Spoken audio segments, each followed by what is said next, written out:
आप भी अपने घर का खाना खा खा के या जंक फूड खा के या बाहर रेस्टोरेंट होटल का खाना खा खा के परेशान हो गए हैं और आपने अपने शरीर को बीमारियों का घर बना लिया है? क्या आप भी हाई बीपी, हाइपरटेंशन या फिर डायबिटीज के शिकार हो गए हैं? तो आज आपको एक ऐसी रसोई दिखाने जा रहा हूं, ऐसा वैदिक तरीका दिखाने जा रहा हूं जिसकी तैयारी से, यानी जैसा भोजन आप पहले करते थे हमारे बड़े बुजुर्ग, उसकी तरह अगर आप भोजन करेंगे तो आप स्वस्थ रहेंगे, निरोगी काया आपको मिलेगी और यकीन मानिए आपकी सेहत में सुधार होगा, आप बलवान हो जाएंगे। तो आज हम आप पहुंचे हैं राजस्थान की पावन धरती जोधपुर में। तो स्वागत है आपका जोधपुर राजस्थान में। हम हैं इस समय राकेश निहाल जी के यहां, जहां पर आप देखेंगे ये है वैदिक रसोई का नजारा। यहां पर जो खाना तैयार होता है, कैसे तैयार होता है, उसका आज आपको राज बताएंगे जिससे कि आपकी सेहत और बेहतर और स्वस्थ हो सकती है। बहुत बहुत स्वागत है राकेश जी आपका हमारे इस कार्यक्रम में।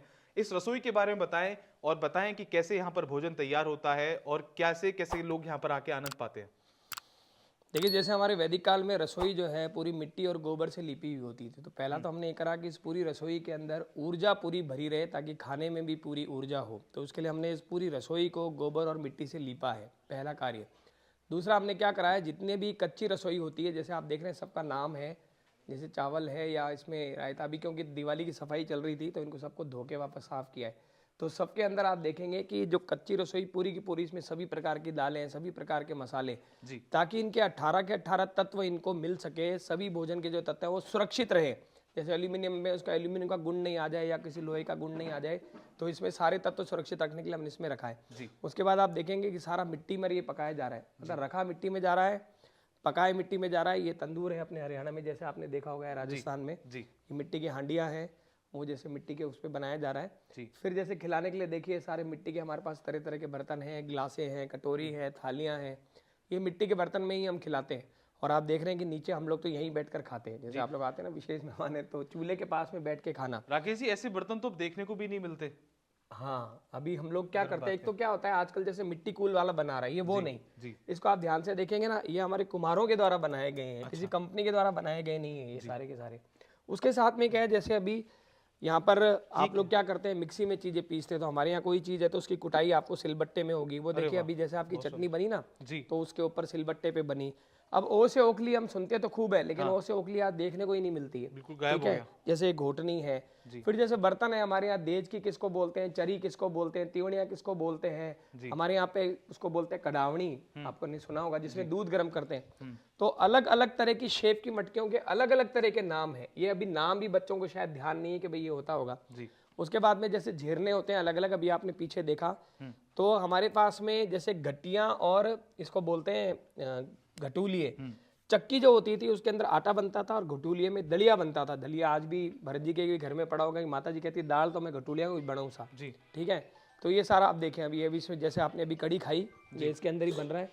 और वो कंडे, पुष्पा जी कंडे, अभी जैसे हम लोग यहाँ कंडे से करते हैं सारा काम जी, ये मेरी राब वगैरह बनती है ना, सारा इसी से बनता लेकिन है। एक चीज मैं जानना चाहूंगा, खाना बनाना जैसे आजकल तो हमारे पास किचन होती है, माइक्रोवेव आ गए, ओवन्स आ गए, ये सब चीजें आ गई, लेकिन जब ये खाना इसमें तैयार होता है तो इसमें बड़ा समय लगता है। यही ना रहा कहीं ना कहीं बीते वर्षों में प्रेशर कुकर ने जगह ले ली, माइक्रोवेव ने जगह ले ली, लेकिन इसका और उसका क्या तोड़ है?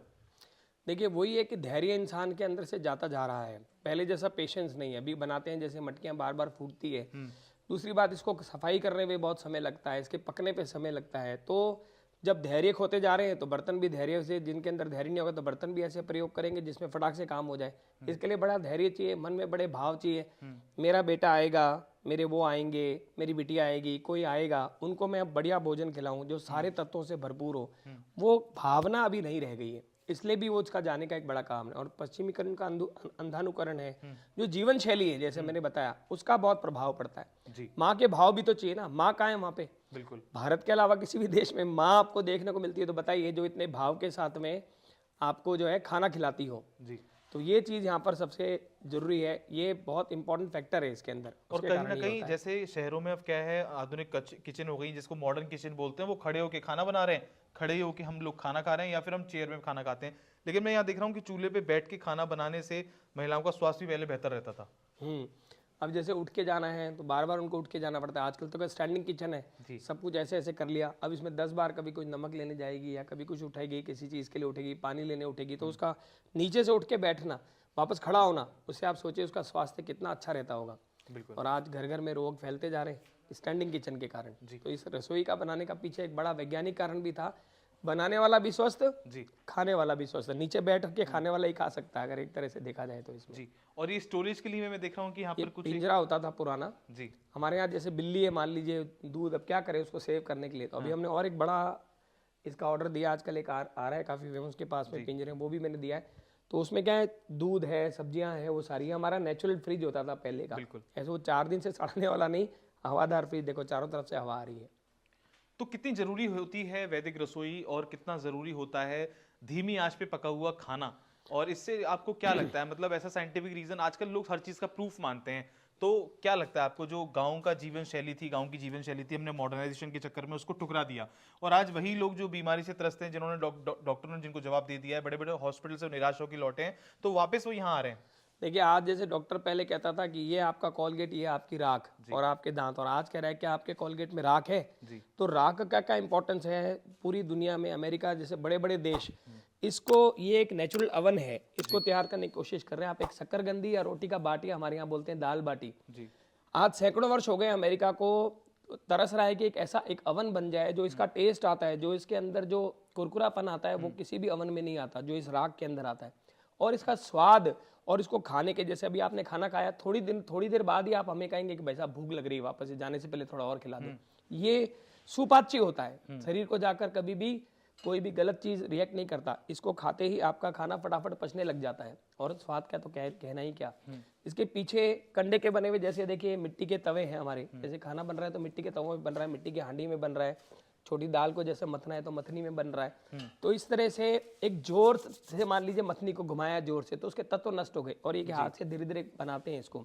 हमने जैसे वैदिक चक्की और वैदिक बिलोना मशीन बनाने का ये कारण था कि वैदिक तरीके से टू एंड फ्रो मोशन करें, उसमें सेंट्रीपिटल सेंट्रीफ्यूगल फोर्स दोनों लगे, और उससे वो मंथन के द्वारा वो चीज़ बाहर आए, तो उसके तत्व सुरक्षित रहे। तो इस तरह से बनाने से क्या है, धीमी आंच पे बनाने से चीज़ों के तत्व नष्ट नहीं होते हैं, सबसे बड़ी बात है, और मिठास एक अलग ही होती है, और इसको बनाने के लिए धैर्य चाहिए, और धैर्य आजकल लोग होते जा रहे हैं। हाँ बहुत ही अच्छा। तो लगभग कितनी जगह जगह से लोग आते हैं यहाँ पर, और कैसा उनका फीडबैक रहता है? देखिए लोकल तो जोधपुर से सब लोग आते ही हैं यहाँ पर, अपना खाना जैसे बुक करते हैं कि हमको इतने लोगों का खाना बना दीजिए। यहाँ किसी तरह का कोई चार्ज नहीं है, पर उनका ये होता है कि भाई वो गौशाला के लिए अपनी तरफ से जो भी अनुदान देना चाहे वो दे के जा सकते हैं। और बाहर से जैसे जो लोग सुनते हैं, जैसे हमारा रेस्टोरेंट भी आपने बताया, तो वहाँ पर क्या है कि कोई जैसे उतरा, उसको ओसिया माता जी जाना है, तो वो उतर के स्टेशन से खाना खा के फिर ओसिया जी जाता है, या ओसिया जी से आकर खाना खाता है। तो इस तरह से इसकी पॉपुलैरिटी बढ़ रही है, और लोग अधिक से अधिक आते ही हैं। मैं कहूँगा कि लगभग देश के सभी राज्यों के लोग यहाँ जीम चुके हैं, यानी खाना खा चुके हैं। घर में अगर कोई शुरुआत करना चाहती हैं, चाहे महिलाएं हो या पुरुष हो, अगर वो घर में बेसिक तरीके से अपना खान पान सुधारना चाहें, तो वो कैसी डाइट ले सकते हैं, या फिर वो ऐसी छोटी रसोई अगर घर में तैयार करें, तो उनके लिए आप क्या सजेशन देना चाहेंगे? देखिए हमारे पास में छोटे छोटे अभी ये देज के, मैं अभी जहाँ भी जाता हूँ ना, तो इनके लिए लेकर आता हूँ ये सब्जी बनाने की, और वहाँ भी हमारे स्टोर में पड़ी है, ये रही देखिए आप, ऐसी हम लोग यहाँ कोशिश करते हैं, भी आपको स्टोर में दिखाएंगे जी। ये इस तरह की आप ले जाइए, जैसे 2 पति पत्नी है, छोटा परिवार है, तो इसके अंदर क्या करा, चावल डाल दिया या सब्जी डाल दी, और गैस के ऊपर सिम करके रख दिया। अगर उन्हें वास्तव में सात्विक भोजन खाना है तो इसको रख दीजिए, थोड़े दिनों बाद टूटेगी, लेकिन फिर ले आइए, नीचे थोड़ा गोबर या मिट्टी लगा दीजिए, तो जल्दी नहीं टूटती है। तो इसमें पका हुआ खाना वो अपने घरों में गैस के ऊपर इससे खाना बना सकते हैं। बस वही है कि इसको चढ़ाकर थोड़ा पेशेंस रखना है, ये नहीं कि मम्मी 2 मिनट ले मैगी ठूस ले, वैसा नहीं होगा इसके अंदर जी, आराम से खाना बनाना पड़ेगा। बिल्कुल। तो आशा करते हैं राकेश जी ने जो चीज़ें बताई वैदिक रसोई के बारे में, अगर आप भी कभी जोधपुर आएंगे तो इनके फार्म पर ज़रूर विजिट करेंगे, और आपको आनंद की अनुभूति होगी जैसे हम लोगों को हुई। तो आशा करते हैं हमारे देश की जो महिलाएं हैं, ग्रामीण महिलाएं, तो आज भी इसी तरीके से संभव हो पाता है तो खाना बनाती हैं, लेकिन शहरों में शहरीकरण के कारण वो सब चीज़ें आजकल अवेलेबल नहीं है। लेकिन कोशिश करिए अपने खान पान का सुधार अगर आप कर सकते हैं, क्योंकि सेहत सबसे ज़्यादा ज़रूरी है। और आपको अगर डॉक्टर को चक्कर नहीं लगाने हैं, या फिर आपको बड़े बड़े अस्पतालों में भर्ती नहीं होना है, तो अपने गाँव की तरफ पलायन करिए। महीने में 1 दिन या फिर 15 दिन में 1 दिन गांव जरूर जाइए, गांव के किसानों से, गौपालकों से मिलिए, उनसे अच्छा घी खरीदिए, उनसे अच्छा भोजन खरीदिए, उनको प्रेरित करिए। आज की इस वीडियो में इतना ही। राजस्थान यात्रा में हम बने रहेंगे आपके साथ, देखते रहिए खबर किसान की। धन्यवाद।